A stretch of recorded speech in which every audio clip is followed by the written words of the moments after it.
I think it's for Donald Trump to answer why he's obsessed with me. I'm quite clear. We benefit hugely from our friendship with America as a city, American investors, American innovation, American students, American companies. Really important that continues to go forward. I speak almost on a daily basis with Americans who love our city. Many of them are embarrassed by what their president's doing. It's for him to explain his behaviour. I'm quite clear, though.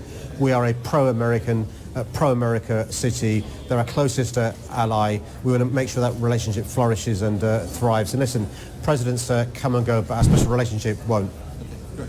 So we've had over the last 2-3 years a huge amount of uncertainty around Brexit. But what's quite clear is many of the promises made during the campaign have been broken. And the deal we have now presented by the government is a deal that's a million miles away from what was promised. And it's really important, bearing in mind Parliament's in gridlock. Parliament can't decide on a resolution that the best way to break the gridlock is for the British public to have a say for the first time.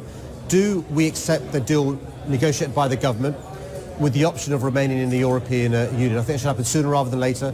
It's quite clear that the EU aren't going to allow our country to have terms outside the EU that are as favourable as being inside the European Union. In the meantime, the uncertainties leading to decisions on investment being delayed, not good for our city, not good for our country. That's why it's really important for the government to realise that they're in a difficult situation.